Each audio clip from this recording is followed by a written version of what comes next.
La Coupe du Monde 2002, du coup tu tapes dans l'œil des plus gros, tu signes à Liverpool. Liverpool qui est club de Première Ligue, avec tout le monde connaît ce grand stade, Anfield, etc. Comment ça se passe dans ta tête et comment ça se passe ton arrivée du coup en Angleterre? D'abord, je devais signer à Barcelone. Après, j'ai refusé Barça. Après, je devais aller à Manchester United. Pareil, je devais aller aussi à Arsenal parce que Wenger m'a appelé. Il a appelé mes agents. Il a appelé M. Bruno Metsu, qu'il connaissait beaucoup. Gérard Rouillet de l'autre côté, qui était l'entraîneur français de Liverpool, qui appelait. Et moi, je ne savais plus quoi faire. Je faisais confiance à une seule personne à cette époque-là. Deux personnes, mes agents et Bruno Metsu. C'est là que je me rappelle, Bruno m'avait dit d'aller à Liverpool, il a parlé avec Gérard et Gérard Rouillet allait bien s'occuper de moi parce qu'il faut se dire que je parlais pas anglais à l'époque. Donc, il fallait que quelqu'un qui s'occupe de moi. Donc, c'est pour ça que je suis parti à Liverpool. Je n'ai pas regretté parce que j'ai joué dans l'un des plus grands clubs au monde, voire le plus grand stade au monde, le stade le plus mythique. Et je crois qu'aujourd'hui, partout où je vais, les supporters de Liverpool me le rendent bien. Ils chantent mon nom, ils me disent merci d'être venu là-bas et surtout de signer pour un grand club aussi prestigieux que Liverpool. Et du coup à Liverpool tu rencontres de grands joueurs comme Gérard, etc. Mais on entend souvent des trucs comme quoi tu t'entendais pas très très bien avec eux. Est-ce que c'est vrai ou... Non, je m'entendais pas avec les joueurs même au Sénégal, il y a des joueurs avec qui j'ai joué, peut-être que je m'entendais pas bien avec, mais c'était rare au Sénégal.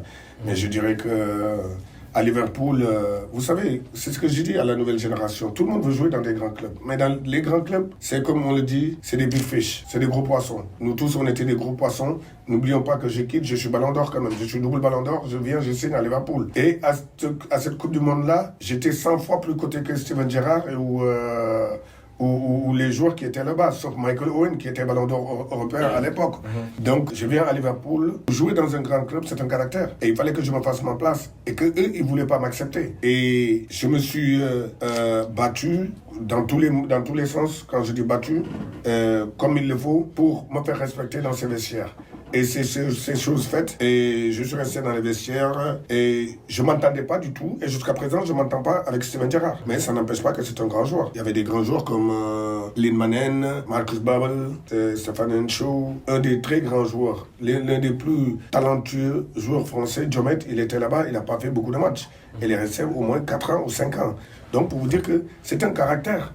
Et Djomet méritait de jouer tous les jours. Donc, moi, ce que les Anglais, voire les Scouts, parce que quand tu habites à Liverpool, on t'appelle des Scouts, ceux qui voulaient me montrer que c'était chez eux, je ne pouvais pas l'accepter. Scored on his Anfield debut.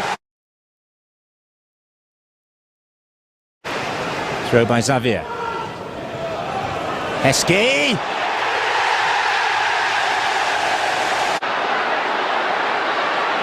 Barros trying to budging his way through and Diouf.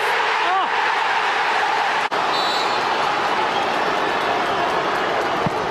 And it's 1-1. Works the opening and Kenny makes the first save of the contest. Not over. Diouf has scored. Michael Owen away from Charlton. Yes!